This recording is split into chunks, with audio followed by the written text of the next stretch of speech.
Right, and hello everybody, and welcome to another vlog, podcast, whatever you call these things these days.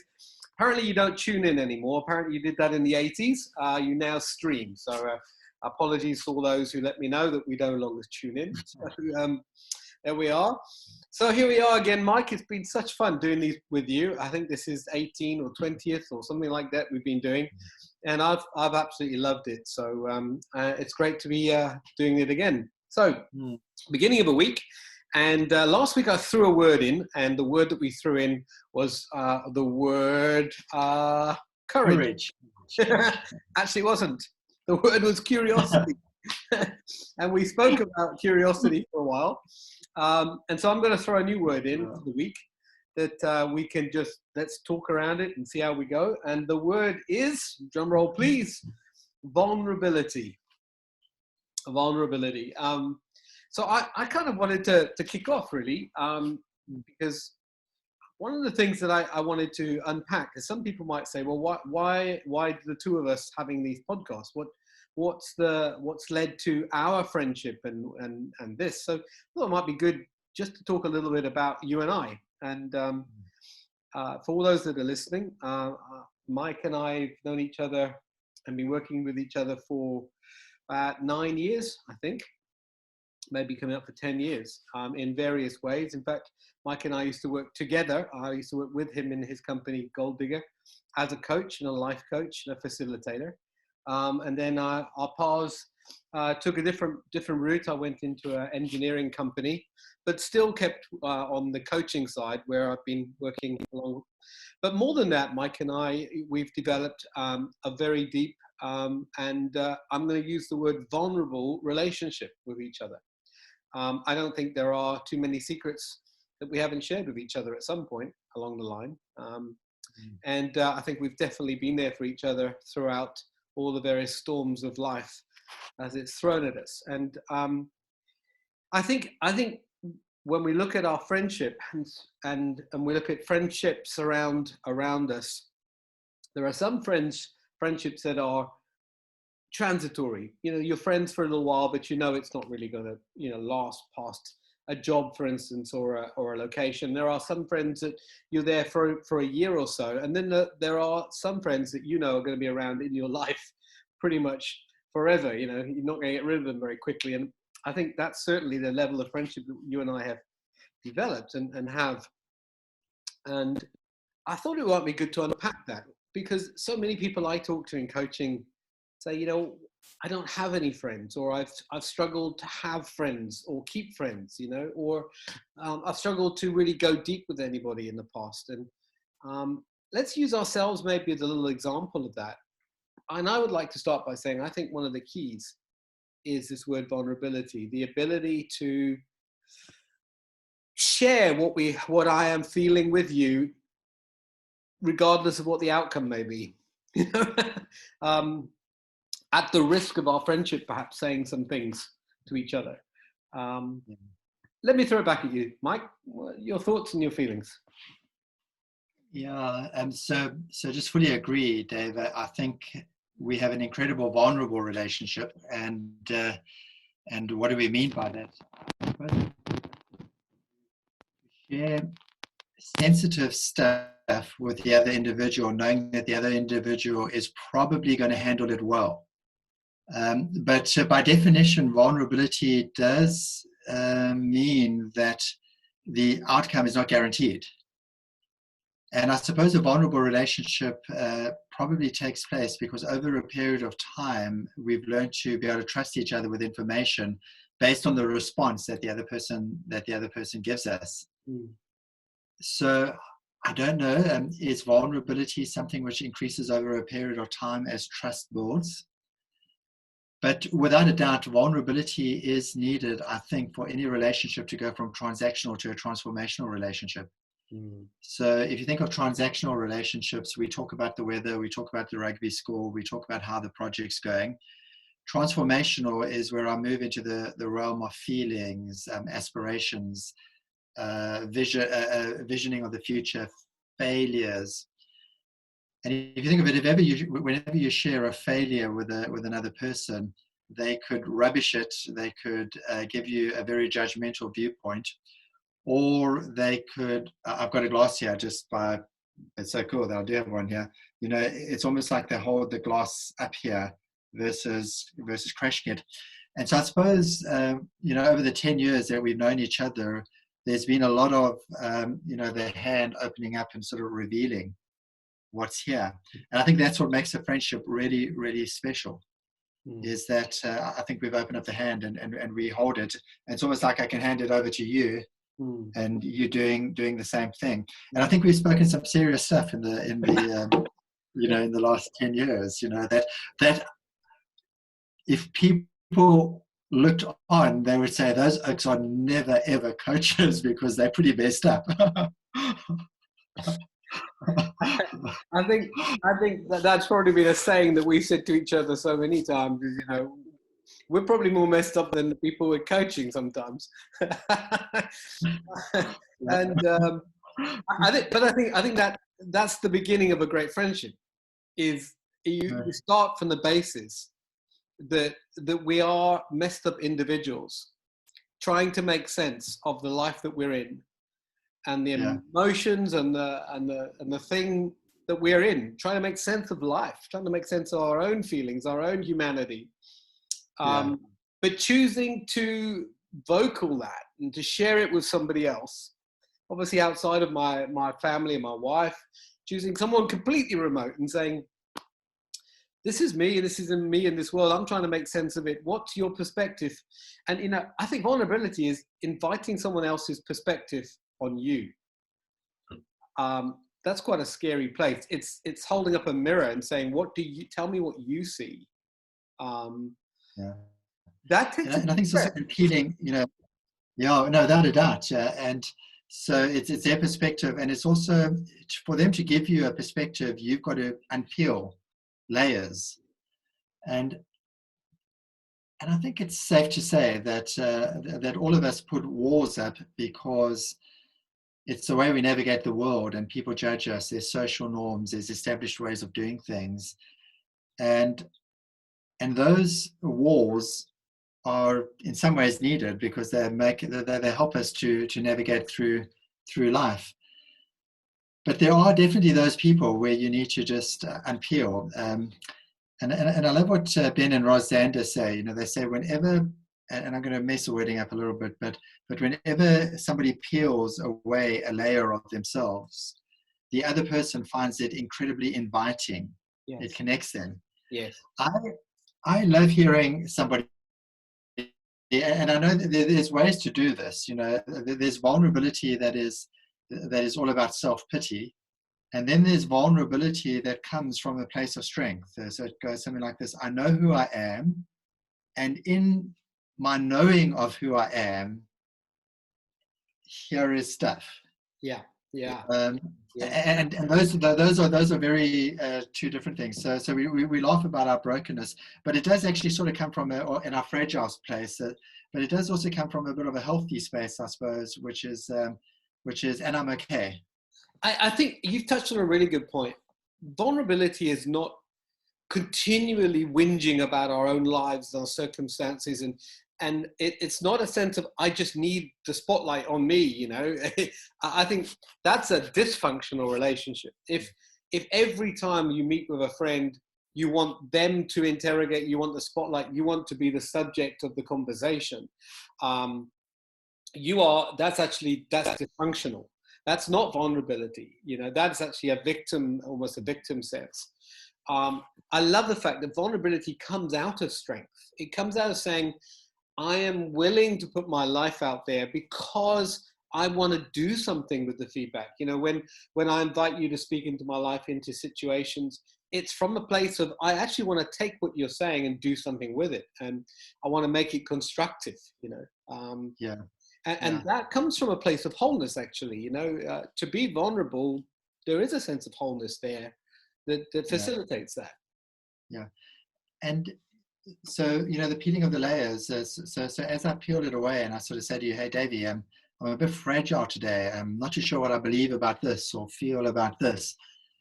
the vulnerability is not necessarily even about you counseling me or coaching me.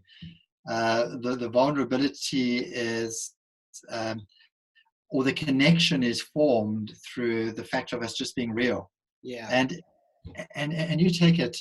I love it when a person gets up on stage, or somebody in a meeting makes themselves vulnerable, and it could be, we got to sort this out, but right now I have no idea what to do. And I'm just putting it out here, versus somebody who's the poser, who's making out as if everything, and you can't work with that person. No. But the moment somebody says, I don't know, can we talk about this? Mm. And it connects us at an incredibly deep human level. Mm.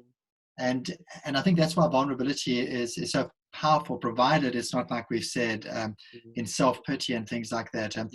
I remember once chatting to a guy, and the conversation was sort of transactional, blah, blah, blah. And then all of a sudden, out of the blue, it went like this: my daughter committed suicide the other day. And it was like, oh, wow.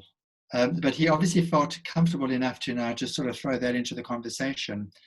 And I didn't really know what to do with it.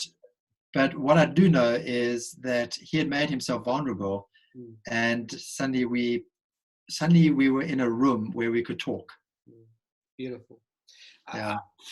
That's happened to me once. And I was selling something. I went to a manager's office, and I'd met him a number of times. We've exchanged, pleasantries, hellos and things. And I asked him how he was, and he got up and he went back and he closed the door behind me, came back, sat at the desk, burst into tears. He said his wife had died 3 days ago, and he can't make sense of this, And so out it came. And I think one of the things we've got to be careful, when someone's being vulnerable, they're putting their ego, their life in your hand right there. They're putting something in your hand, and you have to treat that as at that very moment, one of the most precious things you have. Exactly. Is that person's emotions and egos in your being.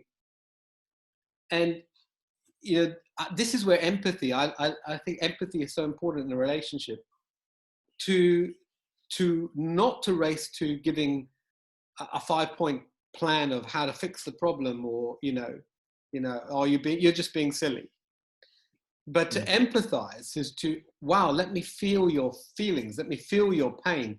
The word actually, I think, that goes along with vulnerability, if we're talking roots and fruits now, I think that the root of intimacy is vulnerability. I think when you allow vulnerability between a relationship to take place, it leads to an intimacy. Now, it doesn't have to be sexual. I mean, intimacy is a deepening of a friendship, that comes from tenderly and trustworthy, trusting someone with your emotions, I think, isn't it? Yeah, I don't think you can have intimacy without vulnerability, because intimacy is about closeness. It's about letting people into your space.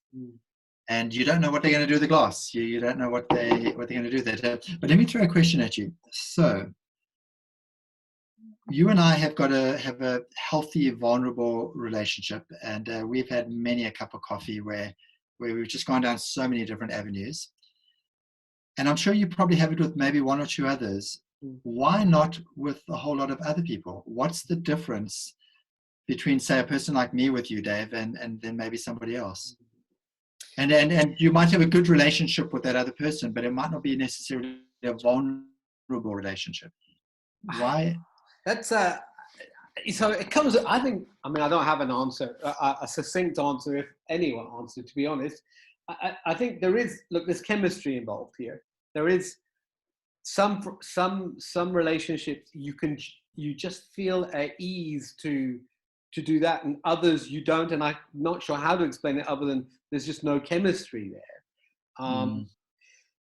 I definitely believe that I can know fairly early on when I'm starting a friendship with somebody if this is going to be a lifelong friendship or a short-term friendship, or and I think there's also distinctions between you can have a colleague friendship. In fact, let me just share one thing, and I'll come back to your question. One of the mistakes I made in the ministry, and I was in the ministry for 18 years, I made the mistake of thinking that the eldership team that I'd built were my friends. And when I left a number of the churches to go on and plant other ones, I kind of expected that level of friendship with that team would continue. But each time, the minute I stepped out of the context of leading that church, the friendship around the eldership team fell away. And yet at the time in the eldership team, we would have absolutely been seen as close friends. We shared, we had vulnerability, we talked about life. There was a working together, but it couldn't transition the context of the church eldership team that I was in. And that brought me a lot of pain initially, until I understood that I was putting an expectation on a colleague relationship, which was unfair. I think one of the things that would save people a lot of pain is if them understanding what type of friendship is this. Is this a long-term one, or is this a short-term one? And actually, how much investment should I be making in this friendship, level? And so I know you want to probably go to that other area as well, but I suppose if the example you've given is sometimes friendships are formed around the function. Yes. And there's a given purpose, and when that purpose is removed, we might remain friends, but the closeness and the chemistry it existed because of a common something that needed to be done. Yes. Yeah. Yes. Whereas sort of our friendship would probably transcend many a specific purpose. Yes. And that's maybe something you have with only a couple of people. Yes. I would think. Yeah. Absolutely. And I would probably think that most of those friendships are birthed outside of a business or a church or an environment. You and I met at a meal when we weren't in any way working together or what have you. And I think back to most of the friendships that I have that I would say are in, the lifer category. They've all come out of meeting someone outside of a functional realm.